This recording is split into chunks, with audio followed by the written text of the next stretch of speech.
విశాఖ సింహాచలం శ్రీ వరాహలక్ష్మి నరసింహస్వామి వారిని దర్శించుకున్న రాష్ట్ర ఐటీ శాఖ మంత్రి నారా లోకేష్ పూర్ణ కలశంతో స్వాగతం పలికిన ఆలయ ప్రధాన అర్చకులు శ్రీనివాసాచార్యులు, దేవస్థానం ఈవో త్రినాథరావు కప్ప స్తంభం ఆలింగనం చేసుకుని బేడ మండపం ప్రదక్షిణ చేసి అంతరాలయంలో గోత్ర నామాలతో ప్రత్యేక పూజలు నిర్వహించారు.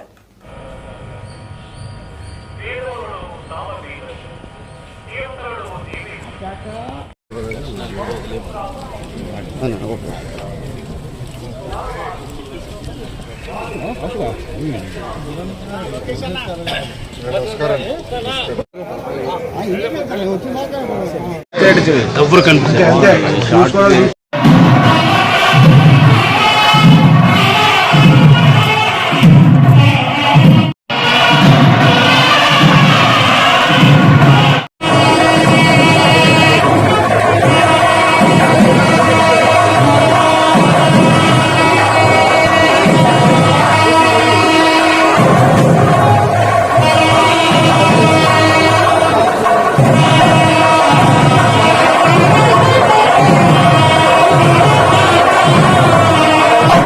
క్షేత్రాలు విస్తారంగా ఉన్నాయి. అలాగే వరాహ క్షేత్రాలు అక్కడక్కడ మనం చూస్తాం. కానీ వరాహ నృసింహ ప్రభువుగా ఉన్నటువంటి రూపం ప్రపంచంలో ఇది ఒక్కటే సింహాచలం మాత్రం. 2 రూపాలతో యుగలావతారమూర్తిగా అవతరించినటువంటి వరాహస్వామి జ్ఞానాన్ని ఇచ్చేటువంటి, నృసింహస్వామి ఇక్కట్లను తొలగించేది. ఈ 2 ఒక చోట, అంటే 2 ఫలితాలను ఒక చోట మనం పొందగలిగినటువంటి క్షేత్రం సింహాచలం. కృత శౌచం, హరం పాపం, సింహాచలం, అహోబలం అని నృసింహ క్షేత్రాలు 4 క్షేత్రాలు ప్రధానమైన క్షేత్రాలని స్థలపురాణం చెప్తారు. అహోబలంలో నృసింహ ఆవిర్భావం అంటే హిరణ్యకశిపు సంహారం జరిగి స్తంభంలోంచి వచ్చినటువంటి. కృతశౌచంలో ఈ హిరణ్యకశిపుని సంహరించినటువంటి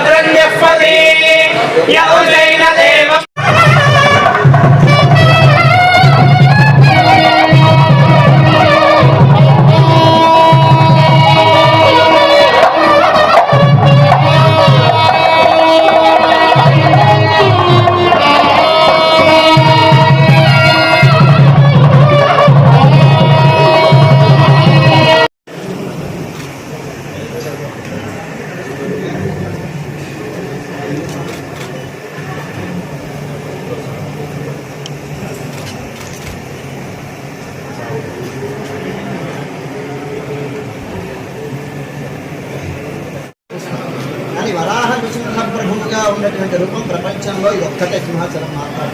2 రూపాలతో యుగలావతారమూర్తిగా అవతరించినటువంటి వరాహస్వామి జ్ఞానాన్ని ఇచ్చేటువంటి, నృసింహస్వామి ఇక్కట్లను తొలగించేది. ఈ 2 ఒక చోట, అంటే 2 ఫలితాలను ఒక చోట మనం పొందగలిగినటువంటి క్షేత్రం సింహాచలం. చలం, అహోబలం అని నృసింహ క్షేత్రాలు 4 క్షేత్రాలు ప్రధానమైన క్షేత్రాలని స్థలపురాణం చెప్తారు. అహోబలంలో నృసింహ ఆవిర్భావం అంటే